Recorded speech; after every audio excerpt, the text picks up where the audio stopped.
नमस्कार, जेके प्राइम में आपका स्वागत है। मैं हूं विनोद कुमार। दर्शकों, अपनी पार्टी के नेता गुलाम हसन लोन की हत्या के बाद, मौत के बाद कहीं ना कहीं मामला और गर्मा गया है। लगातार सिलेक्टिव किलिंग हो रही है, लगातार उन लोगों की हत्याएं की जा रही है। आतंकवादी उन लोगों को अपना टारगेट बना रहे हैं जो आवाम की सेवाओं के लिए तत्पर हैं और कहीं ना कहीं किसी न किसी राजनीतिक दल से सरोकार रखते हैं। अगर अपनी पार्टी की बात करें, भारतीय जनता पार्टी की बात करें, भारतीय जनता पार्टी के कई नेताओं को आतंकवादियों ने निशाना बनाया, लेकिन कल अपनी पार्टी के नेता गुलाम हसन लोन को टारगेट बनाया गया। हालांकि इस किलिंग के बाद एक मरतबा फिर आवाज़ उठने लगी है कि आखिरकार जो लोग नुमाइंदे हैं, जो लोग पब्लिक के लिए काम करना चाहते हैं, जिन लोगों को आसानी से टारगेट बनाया जा सकता है, उन लोगों को सिक्योरिटी फराहम क्यों नहीं की जा रही है। हमने देखा था राजौरी के मामले में भी ये बात उठकर के सामने आई तो उस परिवार ने कहा था कि हमने पहले ही कहा था कि 15 अगस्त के मद्देनज़र इस परिवार को सुरक्षा दी जानी चाहिए। इतना ही नहीं, पंच सरपंच की हत्या के बावजूद भी ये मामला सामने आया था और एक और हत्या जो हुई थी गुड़गांव में, उसमें भी जिलाध्यक्ष ने ये कहा था कि हमने चिट्ठी लिखी थी लेकिन पुलिस ने उनको सिक्योरिटी फराहम नहीं करवाई। कहाँ ये लूप होल्स हो रहे हैं, किस तरीके से ये किलिंग होती जा रही है, कितना संगीन मसला है। क्योंकि लोकतंत्र को, अगर आपने लोकतंत्र पर विश्वास करना है तो इन किलिंग को बचाना पड़ेगा।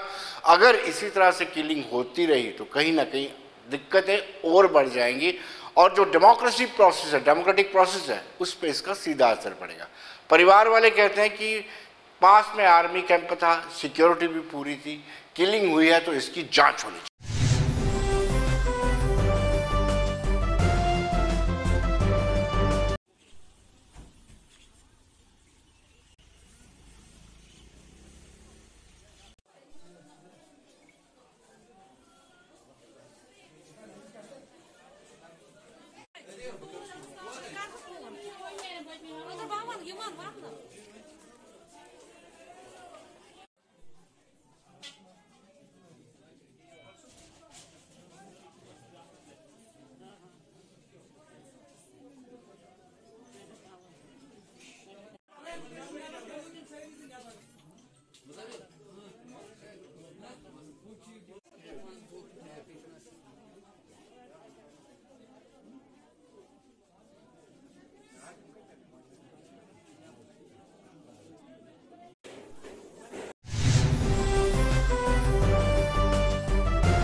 दर्शकों, गुलाम हसन मीर जो अपनी पार्टी के सीनियर नेता हैं, पूर्व कैबिनेट मिनिस्टर रह चुके हैं, बड़े लंबे समय से कश्मीर की सियासत में उनका एक अपना ही पहचान है, अपना ही तजुर्बा, एक्सपीरियंस है।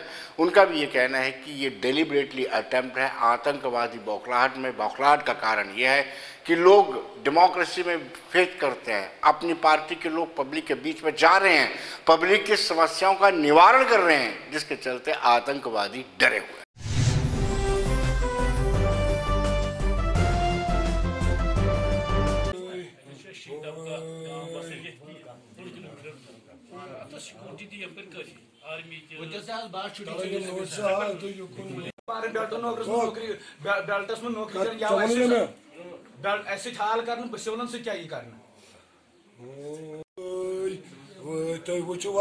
प्रिंट आउट वो गामस मज अतुल तो पुरसान कस तुल हाकमन तई कस तुल पुरसान चाय चुस्कियां ले रहे थे उधर ये चो तम नोट से यथ मज ये तो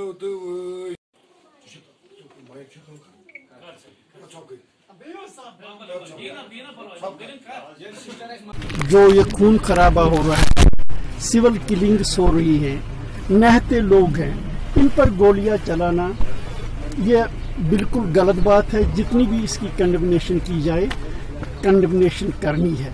साथ ही रहा कौन टारगेट बनता है, यहाँ कौन नहीं टारगेट है।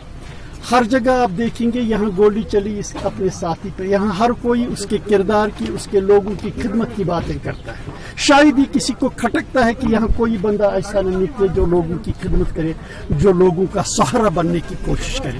वो लोगों को खिदमत करने का मकसद शायद उनको पसंद नहीं और इसी लिहाज से ये लोग टारगेट बनते हैं जो लोगों की खिदमत करना चाहिए। जो परसेप्शन है उसको कैसे वो दूर करें उसमें सरकार की कमजोरी लग रही है। सरकार उसमें पूरी तरह से काबिल नहीं है इनको तहफ़्फ़ुज़ देने में।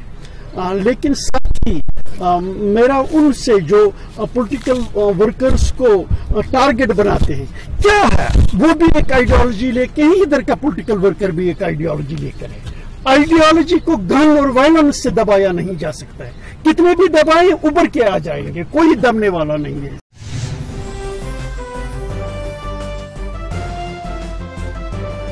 दर्शकों, वहीं पंचिस सरपंचिस ने भी इसका विरोध किया है। उन्होंने कहा कि जब तक सुरक्षा फराहम नहीं होती, लोग खुल कर के काम नहीं कर पाते हैं। लोगों ने हमें अपना नेतृत्व सौंपा है और जब हम पब्लिक के बीच में नहीं जा पाएंगे, होटलों के बीच में बैठे रहेंगे, तो हम पब्लिक के साथ जस्टिस नहीं कर पाएंगे। उन्होंने प्रोटेस्ट किया, डिमांड की है सिक्योरिटी प्रोवाइड की जाए और अपने अपने हलकों में जाने का पूरा अवसर दिया जाए, ताकि वो अपनी आवाम की, जिस आवाम ने उनको अपना वोट दे करके अपना नेतृत्व सौंपा है, उनकी सेवा कर सके।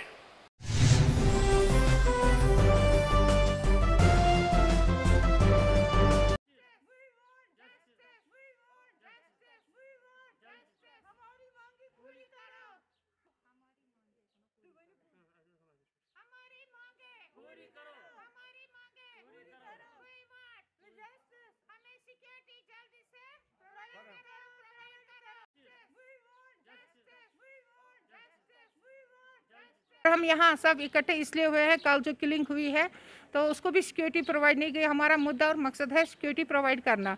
हम गवर्नमेंट से, खासकर हम एलजी से रिक्वेस्ट करते हैं कि हमें जल्दी से सिक्योरिटी प्रोवाइड करो। हम यहाँ होटलों में बैठने नहीं आए हैं, हमें डेवलपमेंट करनी है, वार्डों में जाना है, एरिया में जाना है, तो हमें यहाँ मरने नहीं आए हैं। अगर आपने हमें मरने के लिए उठाया तो खुद ही आके हमें मार दो।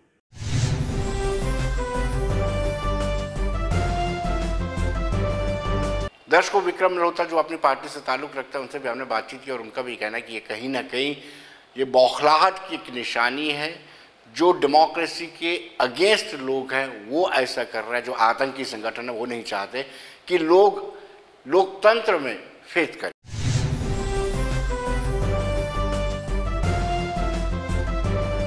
देखिए, हमारा ये मानना है कि ये जो भी इस तरह की निर्मम हत्याओं को अंजाम देते हैं, जो इंसानियत के दुश्मन है, वो किसी पार्टी के दुश्मन नहीं होते, वो इंसानियत के दुश्मन है।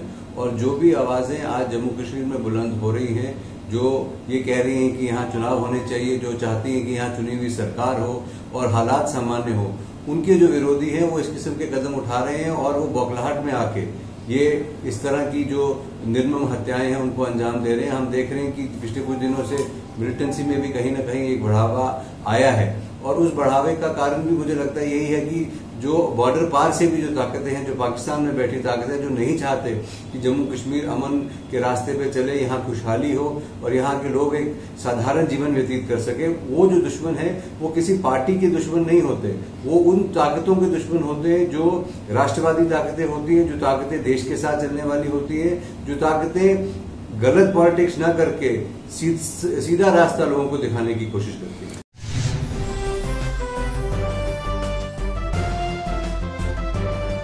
दर्शकों, अभिजीत जसरोटिया जो भाजपा से ताल्लुक रखते हैं, उन्होंने भी कड़े शब्दों में इसकी निंदा की है और कहा है कि कहीं ना कहीं ये वो लोग हैं जो लोग नहीं चाहते हैं कि यूटी जम्मू कश्मीर में दोबारा से इलेक्शन हो, लोकतंत्र पनपे, पटरी पर सारी चीज़ें लौटे। वो आतंकवादी जो पाकिस्तान में बैठे आकाओं के इशारे पर कह रहे हैं, वही ये काम कर रहे हैं।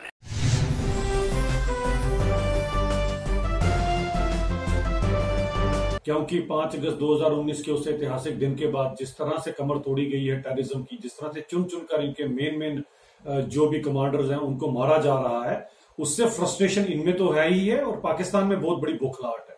उसी बौखलाहट का ये नतीजा है कि क्योंकि ये हमारी फौज का, हमारी सिक्योरिटी फोर्सेस का, हमारी बेल्ट फोर्सेस का मुकाबला नहीं कर सकते, क्योंकि ये पाकिस्तान के भाड़े के टट्टू हैं।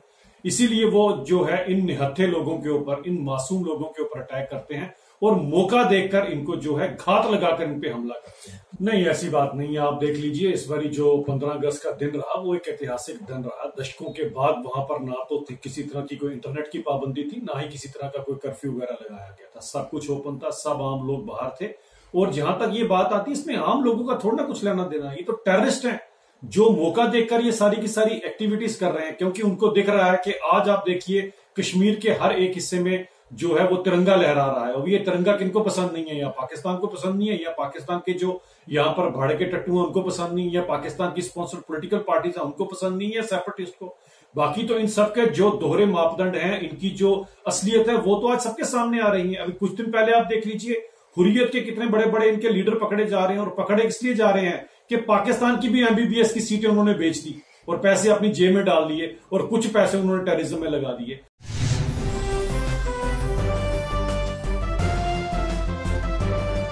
दर्शकों, कांग्रेस के चीफ स्पोक्सपर्सन ने सरकार को आड़े हाथों लिया है। रविंद्र शर्मा जो पेशे से एडवोकेट है, सहाफ़ी भी है, उनका ये कहना है कि कहीं ना कहीं सरकार को पता भी है कि ये सॉफ्ट टारगेट है, सरकार उनको सुरक्षा फराहम करवाने में क्यों नाकाम रही है। उन्होंने कहा कि इसी तरीके से अगर किलिंग होती रही तो लोग पॉलिटिकल एक्टिविटीज़ में फेथ नहीं करेंगे, आने से कतराएंगे, डरेंगे।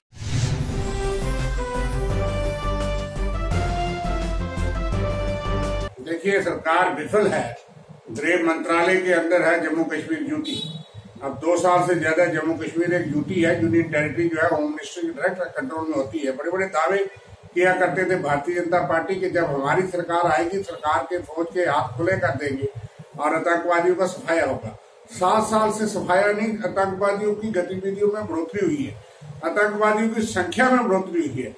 250 आतंकवादी एक साल में मारा जाता है और 250 आतंकवादी और एक्टिव बताया जाता है, जबकि 2014 में सिर्फ 70 मिलिटेंट्स जो है एक्टिव बताए जाते थे। तो बताइए, आज तो 1.5 साल से 2 साल से सिलेक्टिव किलिंग जारी है।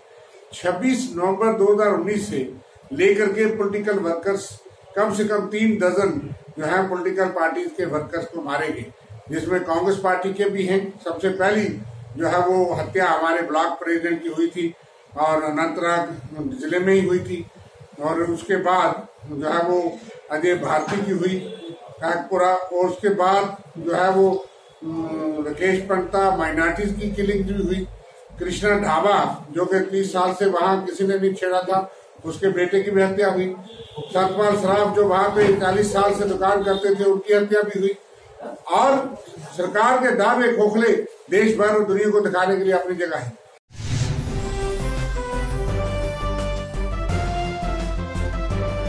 दर्शकों, बड़ी खबर ये आई कि गुप्कार अलायंस ने 24 को एक मरतबा फिर इजलास बुलाया है, और इस इजलास में सिर्फ मेंबर नहीं बाकी बड़े नेता भी आ सकते हैं।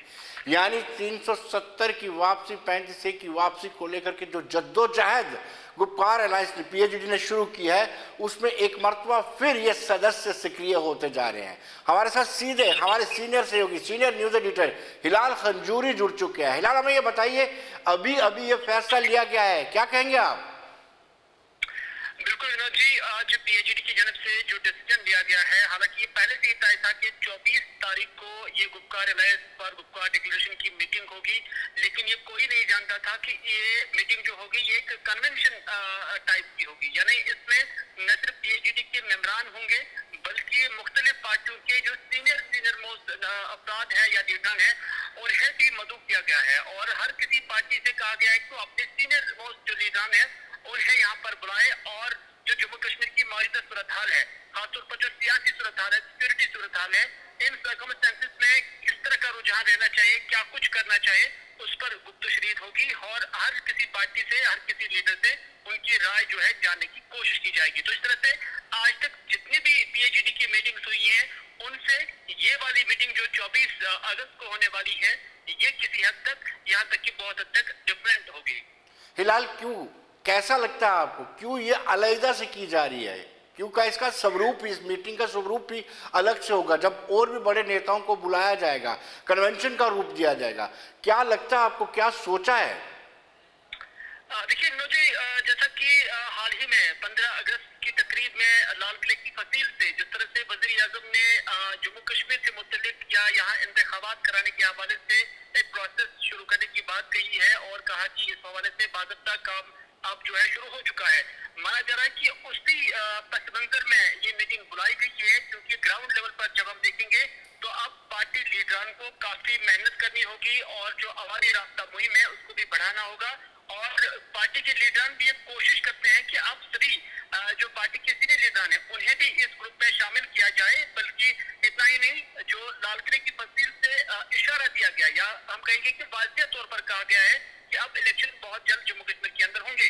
और जो मुबस्सरीन हैं या जो सियासत और उसके साथ साथ सियासत माहिरीन जो है, उनका ये ख्याल है कि अगले 4 या 5 महीने के अंदर अंदर जम्मू कश्मीर के अंदर ये इलेक्शन होंगे। तो इस तरह से इलेक्शन को मद्देनजर रखते हुए इस मीटिंग को डिफरेंट बनाया गया है, ताकि ग्रास रूट लेवल पर जो PAGD है उसको मजबूती से और कामयाबी से हमकिनार कराने के लिए हर किसी का ताउन मांग लिया जाए, तलब किया जाए। फिलहाल क्या आपको लगता है कि जो PAGD से किनारा कर चुके हैं उनको भी न्योता दिया जा सकता है, क्योंकि इम्पोर्टेंट मीटिंग है?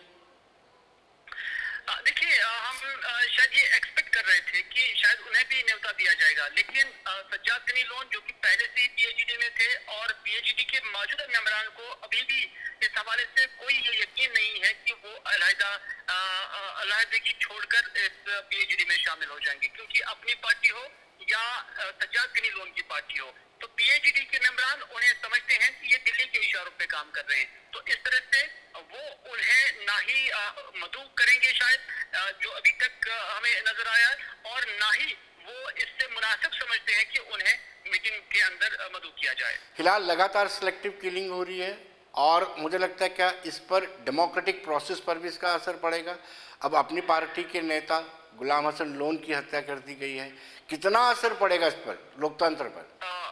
बिल्कुल बहुत असर पड़ेगा, इस वजह से भी क्योंकि गुलाम हसन लोन जो कि अपनी पार्टी से ताल्लुक रखते थे, ये वाहिद किलिंग उनकी नहीं हुई है, बल्कि हफ्ते के अंदर अगर देखा जाए तो उसी साउथ कश्मीर के अंदर ये दूसरी किलिंग है। और इसका अंदाजा इस बात से भी लगाया जाता है कि जो ही ये किलिंग हुई है उसके बाद जितने भी इलेक्टेड पंच, सरपंच और जो श्रीनगर सिटी के अंदर कॉर्पोरेटर्स हैं, उन्होंने आज श्रीनगर के अंदर प्रोटेस्ट किया और उन्होंने कहा कि सरकार ने जो उन्हें आश्वासन दिया था सिक्योरिटी के हवाले से, तो उन्हें अभी भी सिक्योरिटी फराहम नहीं की जा रही है, जिसके नतीजे में उन्हें उनकी जिंदगियों का खतरा लाहिक रहता है। न सिर्फ इतना, बल्कि कल से ही हम देख रहे हैं कि काफी सारे सियासी लीडर साउथ कश्मीर के अंदर बेदरपे रेजिग्नेशन दे रहे हैं। तो उससे जो डेमोक्रेटिक जो प्रोसेस के साथ जो लोग जुड़े थे, जो जमहूरियत में यकीन रखते थे, तो उनके जो हौसले हैं वो किसी हद तक जान को मद्देनजर रखते हुए पस्त हो रहे हैं। तो अब सरकार के लिए, सिक्योरिटी के लिए ये काफी पॉइंट ऑफ कंसर्न होना भी चाहिए कि कैसे ऐसे लोगों को सिक्योरिटी फराहम की जाए। हालांकि जब सिक्योरिटी इदारों की बात करते हैं तो उनका ये भी मानना है कि जिनके बारे में इनपुट्स हैं उन्हें सिक्योरिटी फराहम की जाती है, ताहम हर किसी को सिक्योरिटी फराहम करना ये सिक्योरिटी इदारों के बस में नहीं है, बल्कि उनके जुरिडिक्शन से बाहर है। फिलहाल लोन के परिवार वाले जांच की मांग कर रहे हैं कि इस मामले की जांच होनी चाहिए, उनको डाउट है, संशय है। बिल्कुल, उन्होंने खदशात का इजहार किया और खदशात का इजहार इस वजह से किया क्योंकि उनका मानना है कि कल की तारीख में जो 10 मुहर्रम था, 10 मुहर्रम के सिलसिले में पूरे जिले के अंदर सिक्योरिटी को काफी मुतहरिक रखा गया था। बल्कि उनका मानना है कि उनके घर के बाहर भी सिक्योरिटी के एहलकार तैनात थे। भले ही उन्होंने दूरी का जो फासला है वो नहीं बताया, लेकिन इतना जरूर बताया कि आधे किलोमीटर के रेडियस में पुलिस स्टेशन भी है और फौज का कैंप भी है। और जब इतना फौजी हसार हो, जब इतना सिक्योरिटी हसार हो, तो उसके बाद एक पॉलिटिकल लीडर को मारना जरूरी उनके दिल में, दिमाग में खदशात पैदा करता है। और साथ ही साथ कुछ लेटर्स उन्हें दिए गए थे, कुछ नोटिस उन्हें थमाई गई थी इससे पहले कि जिसमें उन्हें शायद थ्रेट दी गई थी, लेकिन क्या पुलिस ने उन थ्रेट्स को बारीकबीनी से देखा, उस पर किस तरह का उनका रेस्पॉन्स रहा, ये भी अब सवालात के घेरे में आ गए हैं। नतीजा यही है कि उन्होंने इस पर खदशात का इजहार किया और लेफ्टिनेंट गवर्नर से मुतालबा किया, अपील की है कि इस मामले की बारीकबीनी से तहकीकात होनी चाहिए और जो उनके वालिद गुलाम हसन लोन के कत्ल में या उन्हें हलाक करने में जो लोग मुलविस होंगे उन्हें कैफर किरदार तक पहुंचाया जाए। हिलाल, बहुत बहुत शुक्रिया आपका। तो दर्शकों, ये हमारे सीनियर न्यूज़ एडिटर हिलाल हंजूरी, जिन्होंने विस्तार से बताया कि किस तरीके से PAGD ने मीटिंग बुलाई है और ये मीटिंग कन्वेंशन के रूप में होगी। हर एक बड़े नेता को अपना अपना मौका दिया जाएगा, अवसर दिया जाएगा कि वो बातचीत करे। और उन्होंने बताया कि जैसे ही 15 अगस्त को लाल किले की प्राचीर से प्रधानमंत्री नरेंद्र मोदी ने एश्योर्ड किया है कि इलेक्शन को लेकर के तैयारियां चल रही हैं, शायद इसलिए इस मीटिंग के स्वरूप को बदला गया है।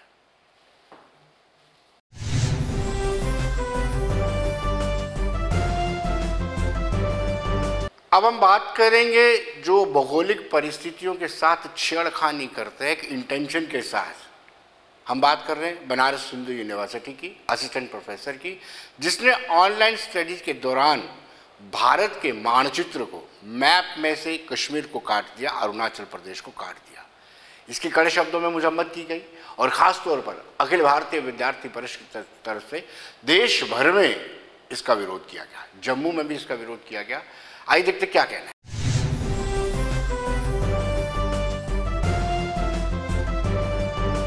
हमारा नज़रिया तो स्पष्ट है बहुत पहले से कि जम्मू कश्मीर पूरे भारत का अभिन्न अंग है। अरुणाचल प्रदेश और उत्तर पश्चिम क्षेत्र के जितने भी राज्य हैं वो भारत के अभिन्न अंग है, अटूट अंग हैं।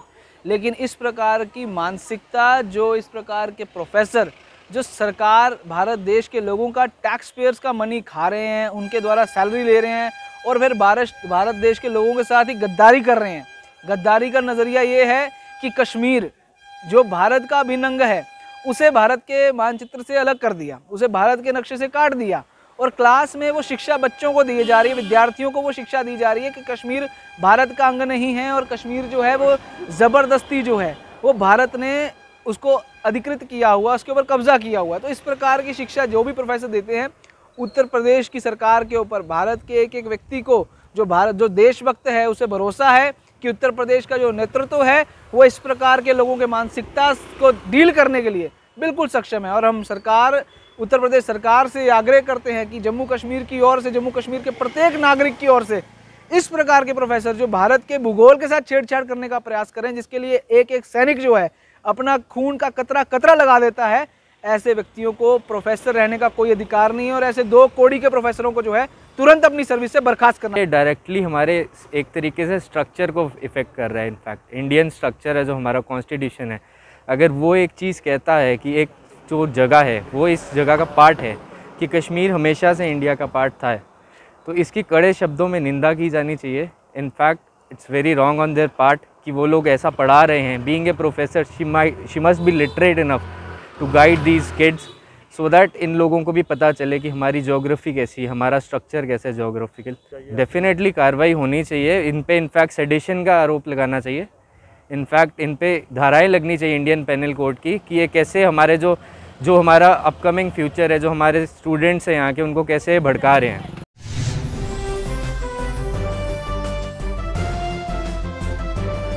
दर्शकों, विद्यार्थी परिषद के नेताओं का कहना है कि कहीं ना कहीं यह साजिश के तहत ऐसे कुछ लोग करते हैं, इनके खिलाफ सख्त से सख्त कार्रवाई होनी चाहिए। राष्ट्रद्रोह का मुकदमा दायर होना चाहिए।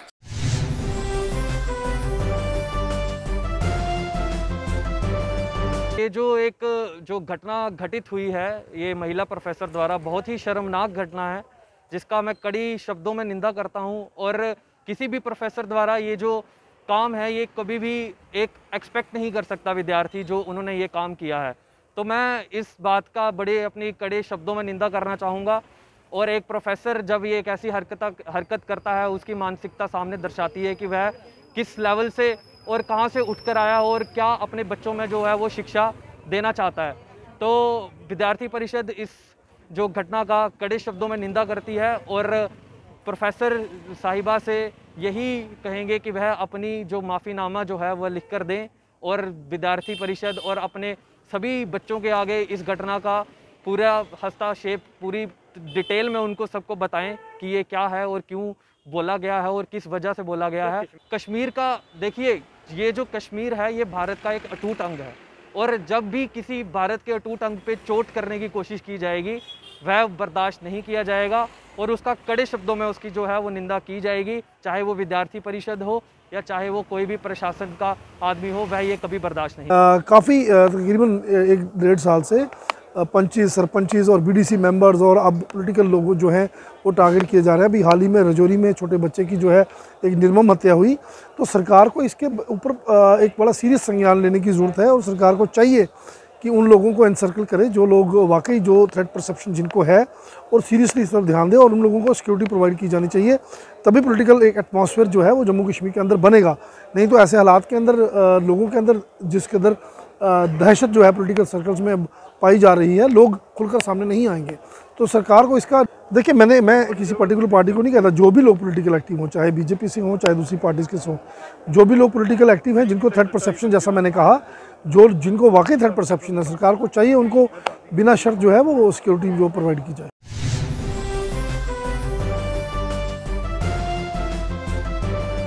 तो दर्शकों, बने रहिए देश दुनिया की खबरों के लिए। मुझे दीजिए इजाजत।